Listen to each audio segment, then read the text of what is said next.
Welcome to Rough Drafts, How God Writes His Love in Our Stories, a podcast that explores the faith journeys of our friends and neighbors in Burns, Tennessee. Everyone has a story to tell, and in this podcast, we'll hear powerful and inspiring stories of how God works in the ordinary lives of people like you and me. Our stories are unfinished and perfectly imperfect. They are just rough drafts, a glimpse of what is to come because God is still at work, writing plot twists, introducing new characters, and bringing good even from the most challenging circumstances. Join us as we see what God is up to in our stories. Here's your host, Matthew Hyatt. I'm your host today, Matthew Hyatt, and this isn't just any episode. It is the first, and as of yet, the only. We'll see if it stays that way, see if anyone listens to it. So congratulations, you might be the first listener this podcast has ever had. You might be the only listener this podcast has ever had. Thank you, Mom. Either way, I think we're going to have a good time together. Before we get started, I want to tell you a little bit more about what we're going to try to do. When I read the Bible, I notice time and time again, Jesus says to people, go tell your story. It happened in Luke 7:22. He told John's disciples to go and tell what you've seen and heard. Luke started his gospel by saying he's just trying to put together an organized account of all the Jesus stories he'd ever heard. Psalm 102:18 is really good. It says, let this be recorded for a generation to come so that a people yet to be created may praise the Lord. So that's the idea, but we're behind what we're trying to do here on the backstory. We are literally recording our stories about God for a generation to come. At church, you hear too much from me. And I think what's really important is that we make time for each other's stories. Sometimes we've been afraid of what's going to happen if we tell them. What will somebody think? Sometimes we just don't know how or where or when. So that's what this is all about. This is a place where we can tell stories. Every story is going to be a little bit different. You'll hear some of my stories and you'll say, I wouldn't have done it that way, and you'd probably be right.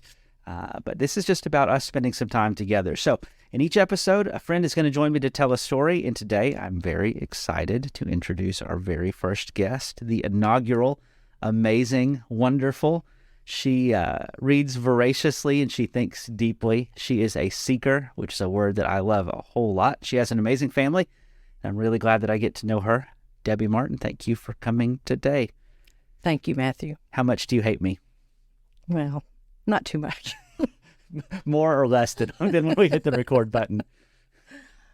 Less. Oh, really? Yeah. Wow. No, we're just gonna get through it. Yeah, we are. We don't know what we're doing, do we? No, we don't. So the idea was, tell us your God story. And I don't know where you want to start, but it's yours. All right. Well, let's start at the beginning. It's a good place to start. Yes. My parents were both born in Oklahoma, as was I. My mother's family migrated to Texas. Growing up, we moved periodically between her family and my father's, but mostly we lived near my father's family. They married very young. My father was 17. My mother was 16. And as I look back on this time, one of the things that I try to think about when I think about the things in the course of events that have happened in my life is that in 1950, times were different. My father noticed. My father grew up with the idea that the little woman stayed at home and cooked and kept house and mostly kept her mouth shut, which was not the same view my mother shared. They both were musicians, very talented people. What'd they play? Well, my father played multiple instruments. He played guitar and banjo and mandolin and fiddle, and was a decent singer. And my mother was a good singer and was a good rhythm guitar to his lead. And they played barn dances and church socials and square dances and 4th of July's on the back of a flatbed truck. And yeah, so those were among the better memories that I have of that time period. Do you play anything? I can chord some on the guitar, but that's it. I don't play well. Sing. And I can sing. I've sat near you in church. I know that. You know, David and Jack have picked or, have inherited that ability to pick up instruments and just go with it. So. I can barely play a record. It's sad. Well, music is a very, very big part of our life, and not just one genre. Just good music is just speaks to my soul. It says what I can't sometimes. Yeah. So that's very, very big. So that was a big part of your childhood. It was a good part, you said. Mm-hmm. Mm-hmm. My parents were married 14 years, and they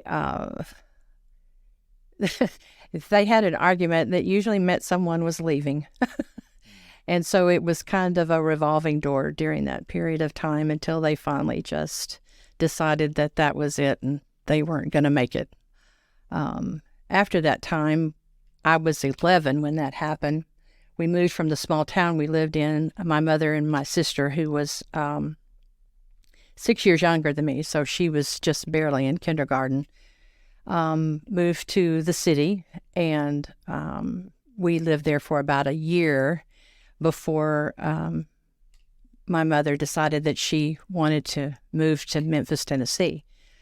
So that meant leaving all extended family that we have, and to my recollection, we never ever lived near extended family for any period of time more than a few months after that. So that was not only just a separation from what was familiar, but it was a separation from our grandparents and aunts and uncles and cousins that we had been around. So that was difficult. During that time, from the 7th grade to the 9th grade, we lived in 4 states and we went to 12 schools. 12 schools between 7th grade and 9th grade. Through the end of the 9th grade. What was that like? We learned to be the new girl.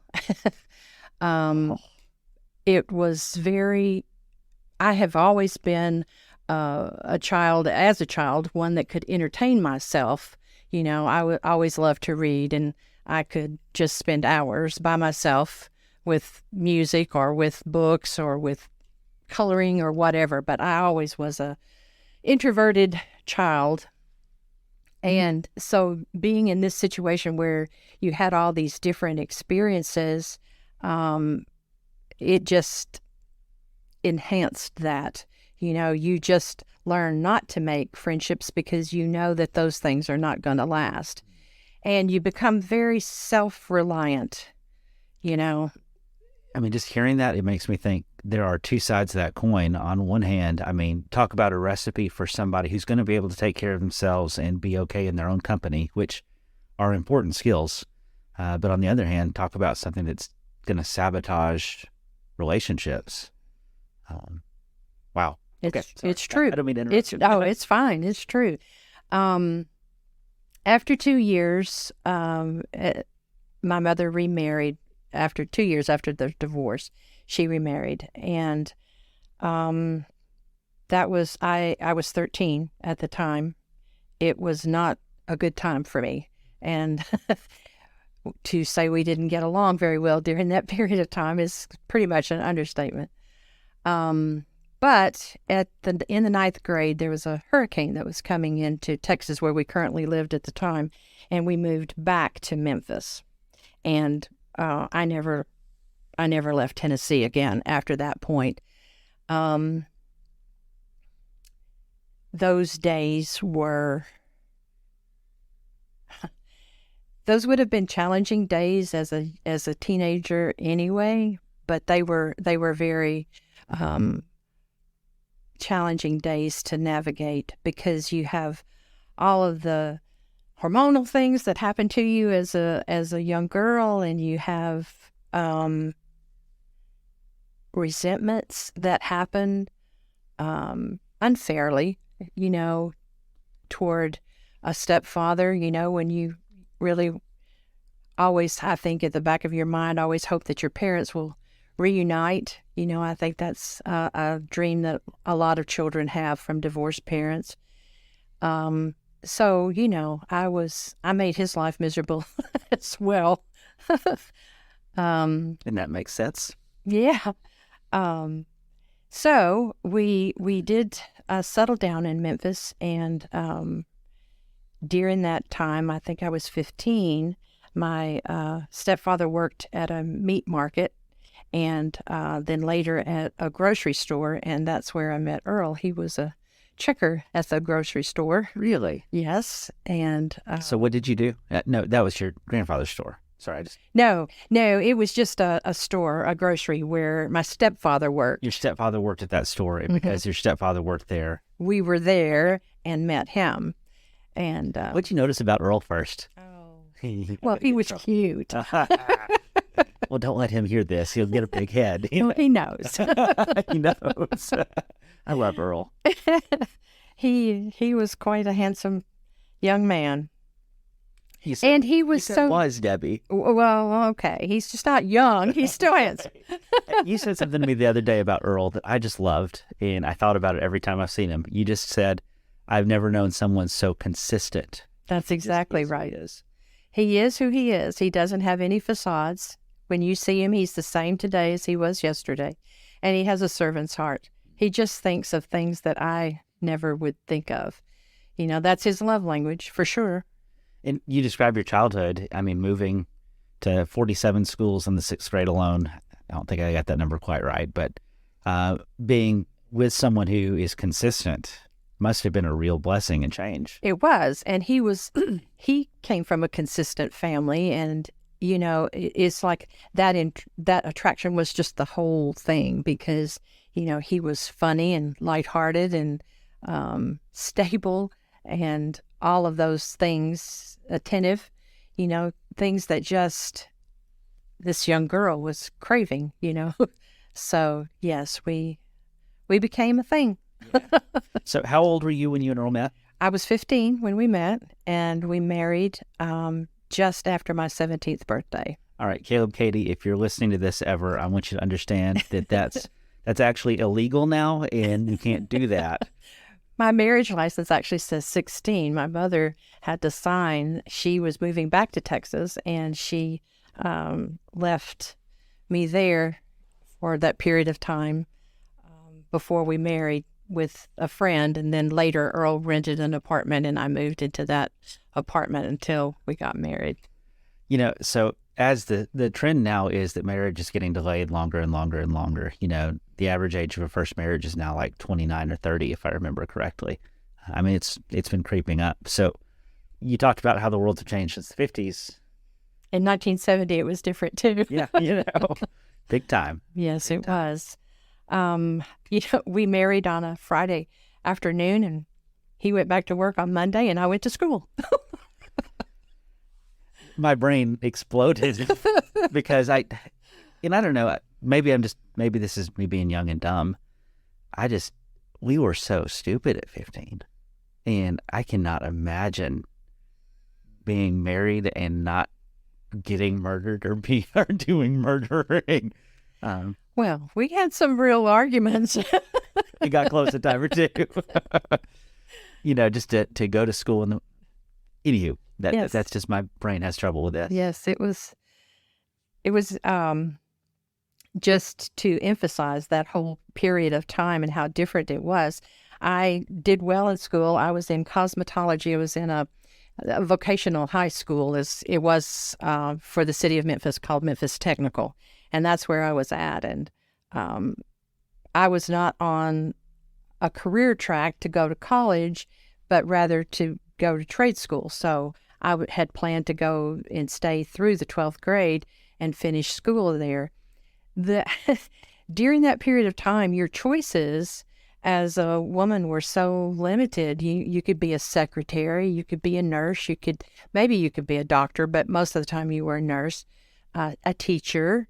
There were just professions that were common for women. Yeah. And I can remember going to my guidance counselor and to the principal once I was married in April before the end of the 11th grade. They pulled me out of all of my extracurricular activities. I was no longer prohibited to be in the Beta Club or to be in any of the clubs that I had been a participant in. I was pulled out of those, and he Because you were married? Because I was married. And then the principal and the guidance counselor said, well, really, probably you just need to go ahead and quit and finish up your 500 hours that you need in a cosmetology school and just exit high school as a totally. So that's what I drop did. out. I did. Drop out. That's what they told me to do. Wow, they don't give that advice anymore, do they? Mm-mm. So I spent that summer in cosmetology school. I got my license. I walked into the Memphis Board of Education in the fall of the year that I turned 18 and took the GED test cold and got my GED. And of course, I was done. Passed it the first time. I did. I passed it the first time. I knew you did. So, but that's always been a disappointment for me. You know, I just think if you think things have not changed for women, that's one of the areas that they have. You know, I mean, there were girls that were expecting that were right along beside me and not married and that were in those classes and in those clubs, but you know, it just wasn't fair. Yeah, I have not. I mean, obviously, when I was born and being a guy, this is not a thought that my grandparents were married. She was 14 and he was 18.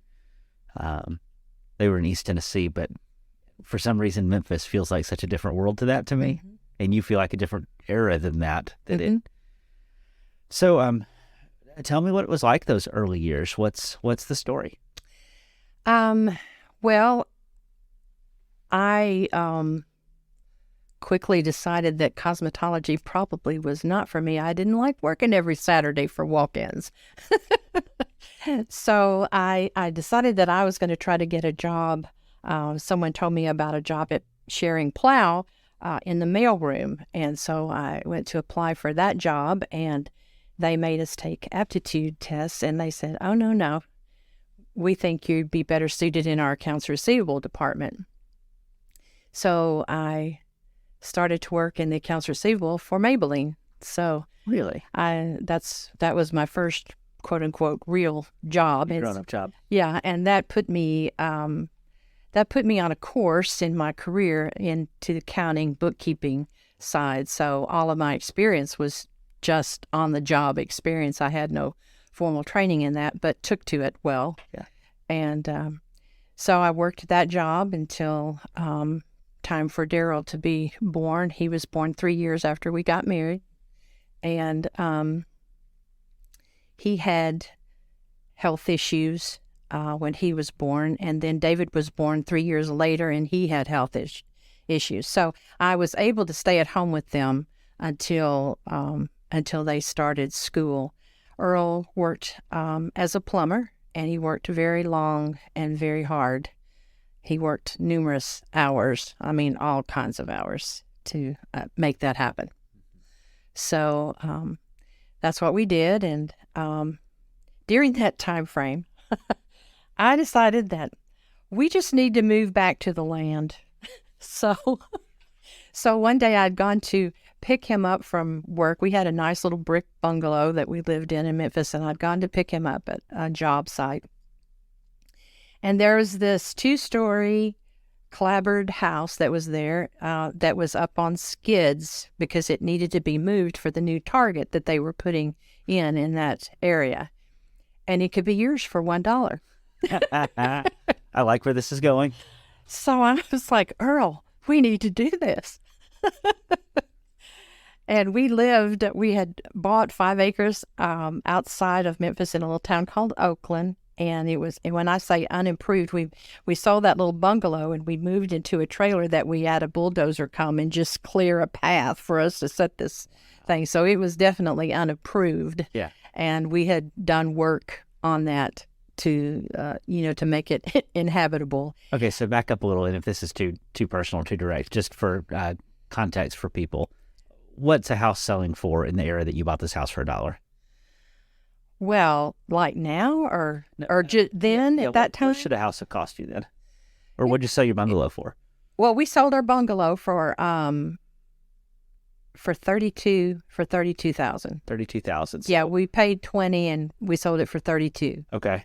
Yeah, and this is the second part where all of our listeners in my generation had a stroke because most of them were driving trucks that cost more than houses. Oh, yes. But even then, $1 is insane. Now, I know it cost a fortune to move it, I'm sure. Well, it cost $6,000 to move it. Okay. So they had put the people who had jacked it up and put it on skids had a sign of who, it was in charge. So what they had to do is because it was tall, it was like a tall skinny, they had to collapse the roof on it so it really just looked like a square box, 2-story box that was moving. But it had to move. If anybody is familiar with Memphis at all, Stage Road, Covington Pike, all through that is a very populated area. And they had a little man that sit on the top, and he would raise the light wires through every intersection. And it just barely cleared the intersection of Interstate 40, the concrete bridge. And then it moved 30 miles out to our little unimproved 5-acre tract. Cool is that? How cool is that? So it was there 6 weeks. Earl still working this plumbing job and us doing all we could do. Went to the bank, borrowed $10,000 and said, I think we could do it for this. And the local banker there just put it on a signature note and let us borrow that $10,000. And so we lived there, and sold it for, we sold it in 1985 or 6, I guess, for 40 something. So you did okay on that transaction. So we did fine. Yeah, we did fine on that. And it sounds like a great place to live, too. It was good for the children. I later went to work for a factory there, Ring Can. We heated with wood, and I took a part-time job for their seasonal end-of-the-year work so that Earl didn't have to cut wood that year. I said, well, if I take this job, we can buy wood, and you won't have to cut wood this year. And so I took that job, and then they were like, well, we'd like for you to stay. And so that was my second course of career. I stayed there for 6 or 7 more years. There was a small church there that we were active in. We developed some really close and good friendships while we were there. Okay, before you go there, let's go backwards just a little bit. Tell me about the faith journey through the story so far, because I'm making some assumptions here, but I'm assuming that if you moved 172 times in the second week of second grade, it's pretty hard to put down roots with a church. Or what was faith and religion like even when you were growing up? Well, when I was growing up, my background would have been the Baptist church. During the time that we lived in the small town, I went with my grandmother and with other relatives that were there. My parents were both, they both believed in God and wanted us to have spiritual training, but they were inconsistent in their own attendance, obviously due to all of the issues that they had going on in their own life. So then when we moved to Memphis, the first time when it was just my mother and my sister and I, my sister and I sometimes walked to this little church. Well, it wasn't a little church. It actually became Bellevue Baptist Church. Oh, yeah. And we went there until we began that journey of moving all those periods of time. So during those times, we were very disconnected. Sometimes if we were there for any length of time, we would, Mom would take us and drop us off for us to go to Sunday school. But for the most part, we were not connected to a church. When we moved to Memphis, we rented, and there was a woman that as she rented, her first question was, do you have a church affiliation or do you have a church home? And so she invited us to go there. She came for my sister and I every Sunday. She was probably, I don't know, maybe 60 or 65 at the time. And she just was the epitome of a Southern lady. She just in every way was just a very kind and loving person. And she would pick us up. And my mother and my stepfather did eventually start coming there and committed to that church congregation as well. She was consistent for me throughout my years of motherhood. I would say maybe she was a strong influence. She When Earl and I said we were going to get married, she planned a shower for us. She planned flowers and helped us plan a wedding. She was instrumental in all that. When the children were born, she had showers for the boys and for the babies. And she stayed into her 90s. Even when we moved away from there, she wrote and did encouragement and was just truly the arms and feet of Jesus in that case. So she is a very strong influence in my life. And again, I just want to make sure I heard you right. She was the landlord. She was the landlord. Somebody who had no... She called us tenants. Tenants. No reason to, nobody's making her do this. Mm-hmm. But she really invested in you and Earl and your faith. She did. And not just your faith, your life, if I hear you right. That's right. And she did for my mother as well. My mother loved her very much as well. And she tried. I mean, I know she faithfully prayed for us. There is no doubt in my mind that she did.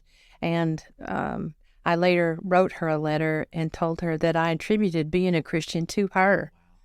And it's not that, sometimes I look back on this and I think, oh, my mom and dad, they made these mistakes and yada, yada, yada. But the long and short of it is that they didn't have the resources available to them that we have today. They didn't have such a thing as counselors. Marriage troubles was something that was kept behind closed doors. You didn't publicize that. You didn't have books to read. You didn't really even have confidants in the same way that we do now that could give you godly counsel, or at least if those were available, they didn't know that they were available. So I have learned to look at them through the filter of, I think they did the best they could. They were both from large families. My dad there were 7 in his, and there were 8 in my mother's. I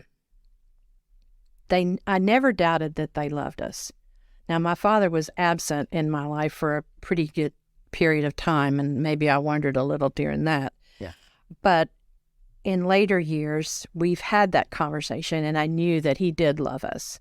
Well, Debbie, and that's big. That's huge. And your decision to look at them through the lens of grace and optimism, giving them the benefit of the doubt, I think that saves you from bitterness and second guessing. And, you and I both like to read, and Brene Brown, she wrote Daring Greatly, The Power of Vulnerability, some really cool stuff. In one of her books, she talked about how much better your life will be, and she used the exact same phrase you just used. If when you think of the people who hurt you or did you wrong or irritate you, if you adopt as a mantra, they're doing the best they can. And that doesn't mean that what they're doing is okay. That's right. And it doesn't mean that what they're doing is helpful or right or any of that stuff, but they did what they knew. And surviving. Yeah. Particularly for my mother with no child support, surviving can cause you to make decisions and lead you down life paths that you might know are not the best ones, but maybe they're the only ones that are available to you. I think you can see today, and where would I have been if I'd been in her shoes? Mm-hmm. She was not educated. She had no trade, but she had an entrepreneur spirit. She was a risk taker. And in some ways, she's way braver than I would ever be. So can I ask you, and Sure. there may not be an answer to this, how did you get to the place where you learned to say she did the best she could? Was that a slow realization? Was that some work that got you there? It was some work that got me there. I actually went to a 12-step program, and that was part of digging into all of that and breaking it down and learning to forgive. So it was a part of a 12-step program for me, for Overeaters Anonymous. Wow. So, man, I wish more Christians understood the power in those 12 steps, because, admitting that I'm powerless, making amends, there's just so much in that that's just Bible with a different name. it's the stuff in the Bible that we don't generally practice. You know, our Catholic friends have the phone booth where they make confession, and sometimes we sneer at them and say, you don't have to confess to a priest. And what we do is we just don't confess to anybody. I'd take the phone booth over nothing any day. And having the people that you can really be vulnerable with, be honest with, tell the truth to. Okay, I'm talking too much. This is your story. Sorry. That's Preachers, okay. That's preachers okay. can't shut up. Well, to go back to mine and Earl's life, what it was like during those years in Oakland, we had left this church that we were connected to in Memphis and moved to this small town, and under 100 members there. So not being active was really not an option. Small churches will do that to you. You became engaged, and I had made the decision early on when my children were born that I wanted them to have roots and I wanted them to have a spiritual background to hopefully avoid some of the things that had happened to me and to try to break the cycle of dysfunction that we had grown up with. And I felt like that the connection between breaking that cycle was spiritual, that's where it was at. And so that was a priority for me, was to go and to be all that I felt I could be at that place in my life for them and later for me. So Earl had worked all these years as a plumber, and I think he was 36 at the time, and he had no benefits, no vacation. He's just like construction work still is. It's like no work, no pay. That's just the way it was. And times were difficult for us, during that period. And so he had wanted to get a job with benefits. And so we had gone to Montgomery Bell on vacation one year, and he stopped in, always wanted to be a part of the forestry division, and stopped in, and they said yes, that they had an opening for a forester, but he needed to go downtown and make application for that, and he did, and he was hired for that. So that meant a move for us. So Daryl was in the 7th grade, Daryl and David was in the 4th, and we moved up here. And you had to live at the fire tower, which we did. And it sounds real romantic, kind of exciting to think about living at the fire tower. We lived in this little 1,000 square foot house, and now, is that here at Montgomery Bell? We're actually at Kingston Springs. Oh, okay. Yeah, that's where cool. That's where he was at, was at Kingston Springs. So if there was a fire, out there, well, I would work the relay radio because we didn't have all of that. So it's like Tennessee City would relay me, I would relay to the next person, and so we would do all of that little relay to get assets to wherever the fire was. So really, like, his job was to go up in the fire tower and look for smoke occasionally? Yes, and you were limited. You couldn't leave during fire season. Yeah. You had to make sure that there was someone who was covering for that, because... Was it 24/7? Is it... Pretty much. I mean, he did have to stay up there. Right. There were periods of time, high fire season, you had to be there, so you literally were up there just looking around for fire. So, that was there. But he fell off of the back of a fire truck and broke his wrist. So that led us to our next journey. So, we had decided to sell the house that we had been renting out in Oakland. We needed to do that. But if you were in the fire section in the forestry division, you had to live on site with the property that was there. And so here we were with a house that we'd sold, and we had to reinvest that money. So really what that meant was that we wanted to buy another house, plus the house we were living in was way tight. We had 2 other family members that were living with us at the time, so there were 6 of us in this little 1,000 square foot house. Fun. So we decided that we were going to buy a house over on Highway 70, which we did. But in between, before this happened, there's some things, life events that happened that I should share with you. In the first year that we moved here, and we moved here in 85. So in 86, Daryl had 2 major surgeries that year. He had an appendectomy that almost ruptured. And then later in that year, he had bites on his legs, and he picked up a germ which they were not able to identify. Had major hip surgery. He had 6 weeks of intravenous IV at home. How old was he? He was in the 7th grade. Yeah, so two major surgeries that year. So that last one was very, very serious. So that was kind of traumatic. And then in 1987, our niece was murdered, and that just undid us all. She was 17. And so that was not good. And then... No, not good. Not good. Debbie, you're the queen of understatement today. Not good. Not good. And then in 88, there was a lot that was going on with my father, and my half-sister came back, and she was living with us. And so all of this drama was going on during this period of time. The same time we're talking about buying a house. So we decided to go ahead and make that transition and buy that house. And so then Earl went to work for the Department of Corrections. So he transferred within the state to the Department of Corrections. So there's almost always an opening in the Department of Corrections. Why is that, Debbie? So over the course of that career, I think he worked at every prison in the land of the prisons over there. I think he took a tour at every one of them. And that's where he did the fire inspecting, fire marshaling, fire. He did. He started out in maintenance at the women's prison. He worked there. He worked at the reception center. He worked at special needs. He worked at Riverbend.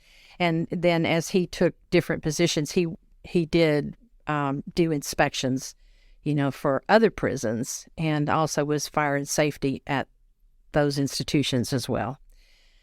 But that was an adjustment, getting used to that and what that entailed. He was on call a lot.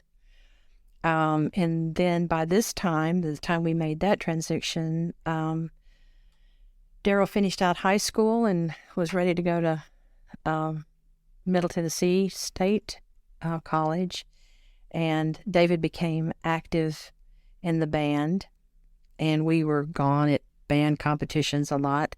And so from a spiritual perspective, we fit God in as best we could with our busy life, which is not always a good plan.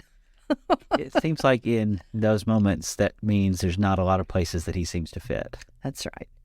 So, we started down that descent, and even though he was always there and we tried to attend and stuff, we just did not connect into a congregation in the same way that we had when we came from Oakland. When you're in Oakland, you were in, and it was part of your life. Exactly. But in those intervening years, it was an extra. It was... Well, we participated where we could, and we met lovely people that we still are friends with today.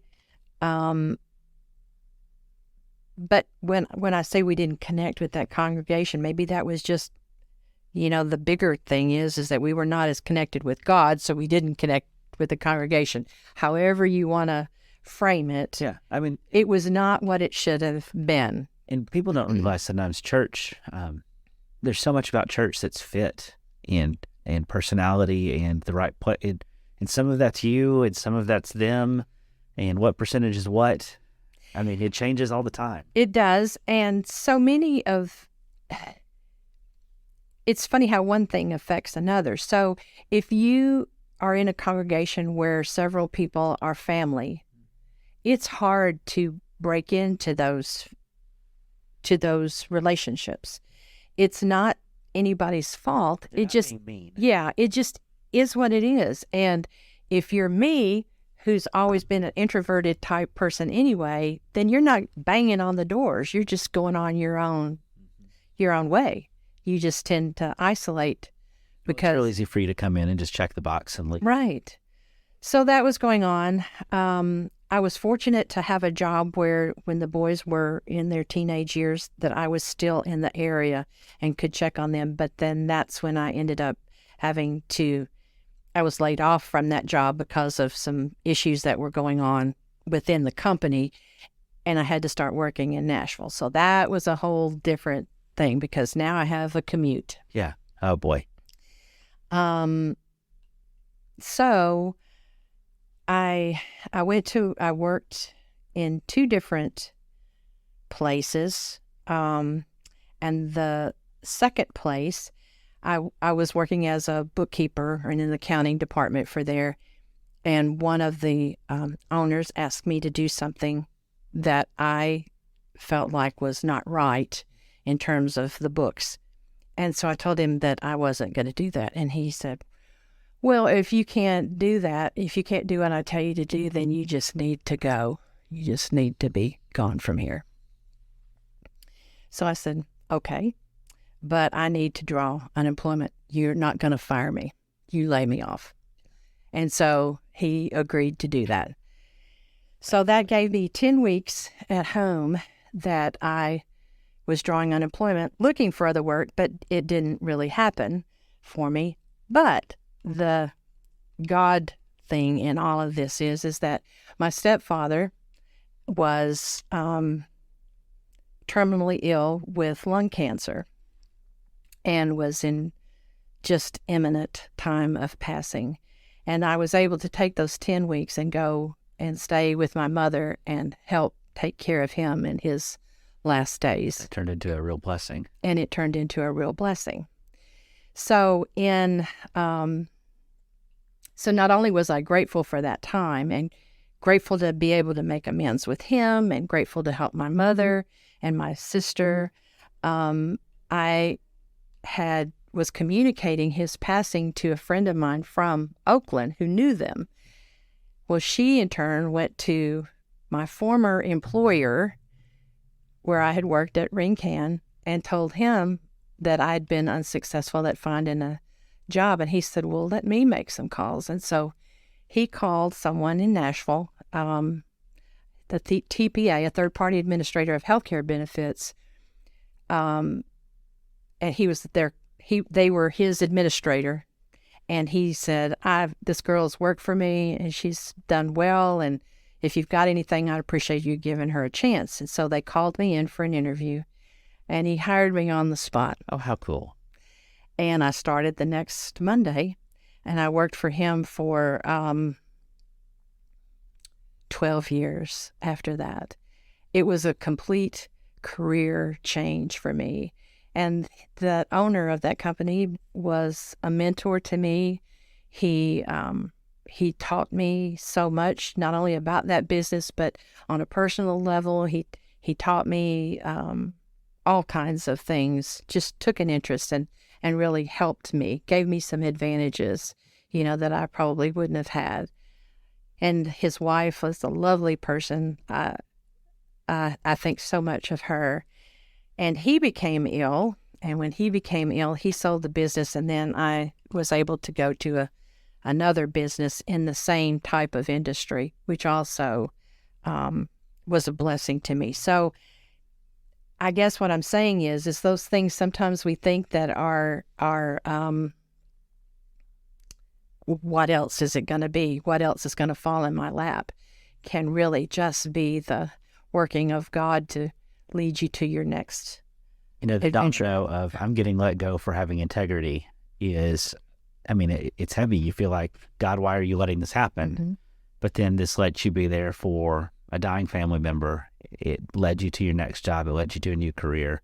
Mm-hmm. One thing I hear you say that I just love about you, Debbie, is there's a lot of stories that you could have looked at 2 or 3 different ways. But when you've had the choice at each junction, you have chosen to look at the stories instead of saying, why me? You've seen how God brought something good through them. And that's an intentional decision. I think that decision brings you joy and brings you peace. You were telling me earlier about a Bible verse you camp out on. I think maybe that has something to do with this.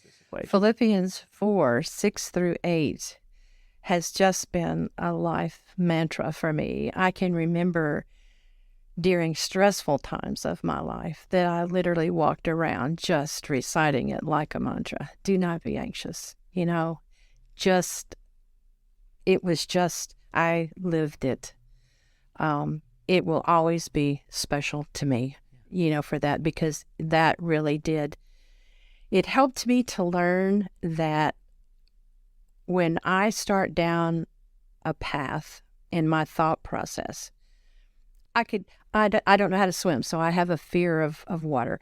I can go over a bridge and envision myself going off of the bridge and into the water, can't get out of my car and dying from the point that I enter the bridge to the time I leave the bridge. Yeah. And I realized through that verse that you can pull yourself back from that. He gives us the recipe. Whatever's good, whatever's pure, whatever's this, he gives you the recipe for that. Think on these things. And you can be in the midst of all of life and pull yourself back by just saying, this is not healthy thinking for me, and pull yourself back into a right place. We have the power to think about our thinking and to change our thinking. Mm-hmm. So that's certainly something that's been of help to me. Immeasurable help. So then I went to work for Cowan, and those were good years. I worked 14 years there and went into a management position. It was very, very stressful. It was also, not only was it management, but it was compliance. It was right in the heart of HIPAA and COBRA and the Affordable Care Act and all of these compliance issues that were not only on an individual basis, but that plans had to be rewritten to put them in compliance with these aspects. It was very, it had complexities that were very stressful because there were severe consequences if you did not comply appropriately. Right. And not that it was all on me, because it wasn't, but the execution of these plans were under my purview. So during that time, with my commute to Brentwood and to Cool Springs, I was away from home 55 hours a week, not to mention the fact that sometimes I had to bring work home with me. My mother developed cancer, and she was with me for cancer treatments some of the time. She later developed dementia, and she also was there with me part of the time for that.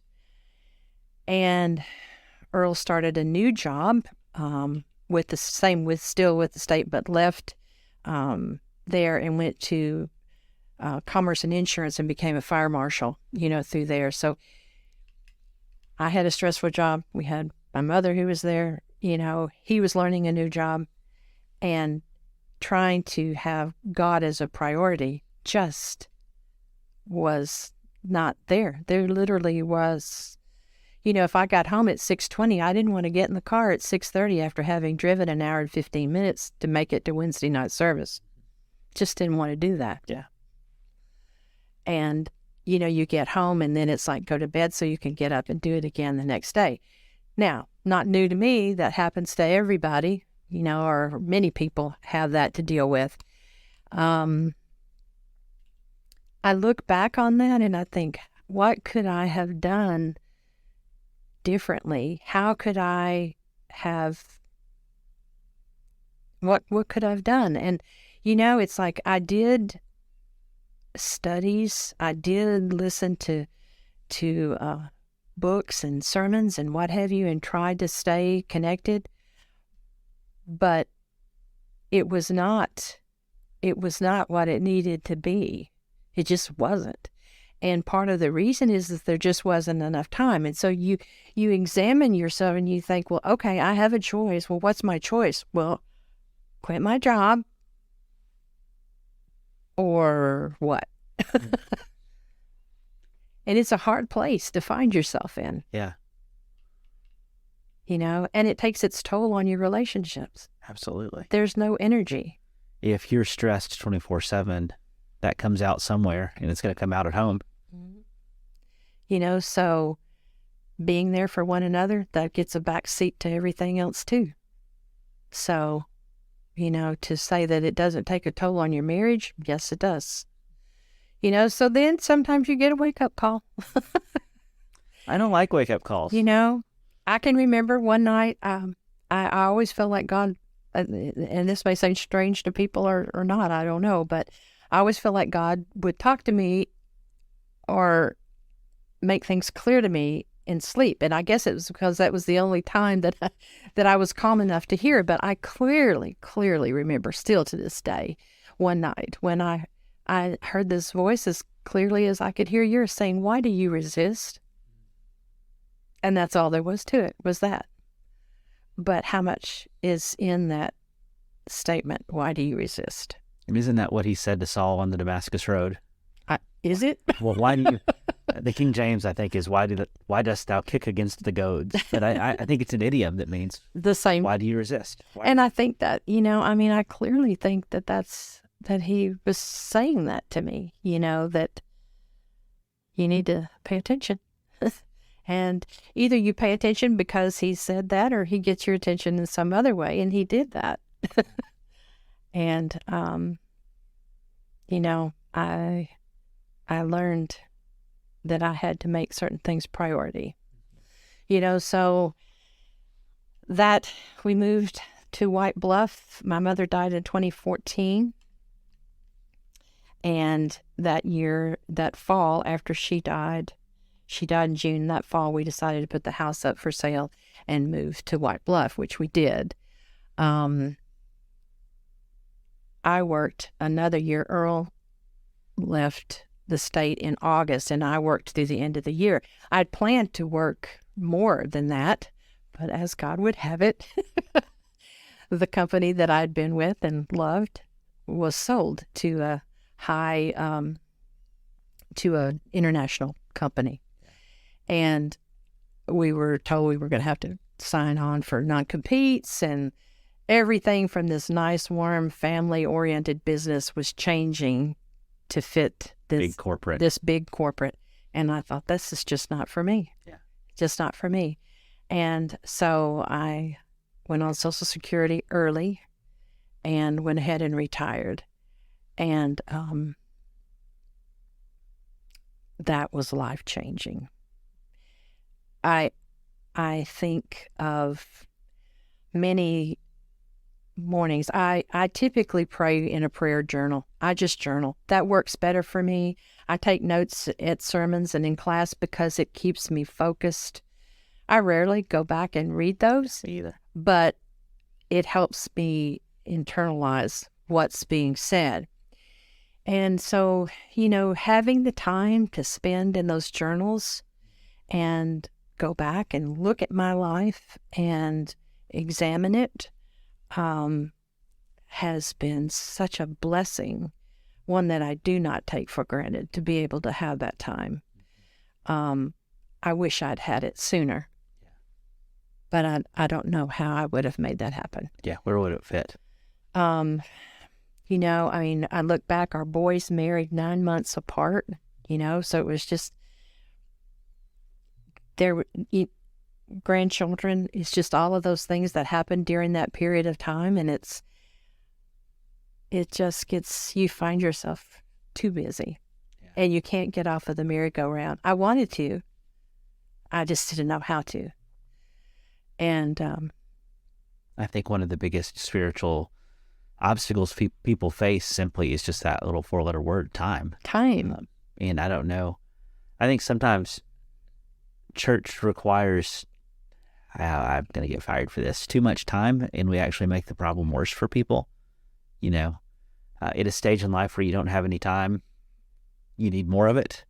But if we could figure out how to get connected in those busy stages of life, in full disclosure, one of the reasons that I wanted us to do this podcast, not you and me in particular, is I wanted us to try to create something that our busy people would have a chance of interacting with on their own time. And that's the joy of a podcast, because probably both of our listeners are listening to this in the car while they're driving to Nashville, or while they're getting groceries, or while they're taking a walk in the park. And so, we're trying to find things that fit. I wish we need to do some creative thinking about that problem, because that's the most common problem I hear people talk about in their spirituality. Well, two things about Burns. That one thing I was so impressed with is the Wednesday night meal. When I think about me in my life, had I come in at 6:20 from work and realized I didn't have to cook and then go to service, it would have made such a difference for me. Yeah. It really would. That is a huge service for people. Thank you, Kathy. Thank you, Kathy. So kudos to that. It's a big deal. It really, much bigger than the obvious. Yeah. So I think that's a wonderful thing. And in my journaling, that I have, obviously I've got a weight issue. And so I realized, after having tried myriad things, different types of things, that I have to get down to the root cause. And so I started out writing at the end of my prayer journal every day, change me from the inside out. And was my impetus for starting that. And then I realized how much he changed me from the inside out, how much growth that I had, and not in the ways that I expected. So that's been such a blessing. And then when we first visited the Burns Church, and I walked in and I sat down, and it's one of your circles that was up on the wall that was talking about change from the inside out. And I thought, then this is the place for me. It's like this, okay, that's my sign. Inside out. Literally, here is the sign. Here is the sign. Because that is where growth comes from. And one of the things I read actually just this morning, I wanted to mention, is it said the hurts of life can grow us and help us to comfort others, and the hurts will come to an end. They're not as acute as they are in the moments. And so I look back on my life and I think of all the ins and outs, the things that are there, and I think they made me who I am, for better or worse. They made me who I am. And if I look at myself and I say, do I need to make improvements? Emphatically, yes. Do I need more growth? Emphatically, yes. God's not through with me yet. Yeah. But is there someone else that I look at and say, I want to be that person over being myself? No. And so I realized then that I have a purpose. God made only one of me to be what I am, and I need to celebrate that and not look back and think, well, this is not the way you really wanted it. Because who knows the right and wrong of it? Only He does. Debbie. The world is a better place. Thank you. For Debbie Martin being part of it. You're so kind. Are there any stories you wanted to tell that we didn't make it to? Oh, I don't think so. No, not really. Okay. I mean, there are the stories that are there, but everybody has things that they go through, and I think realizing that you're not unique. Some people have much worse stories than I do. Overall, I've had a good life. Well, I'm so glad. I've had a good life. So you gave me an idea about how to close our time. Right. How much of that mantra from Philippians 4 do you still have in your head? Be anxious for nothing, but through everything, through supplication and with prayers, make your requests known to God with thanksgiving, and the peace that passes understanding will guard your hearts and mind. through Christ Jesus. Amen. Thanks for joining us, and hope that you guys will enjoyed this as much as I did, and I hope that you'll come back next time. Who's our next guest? Beats me. We'll find out. When's our next show? Beats me. We're making this up as we go. But I sure enjoyed our time together today, and I look forward to seeing you again.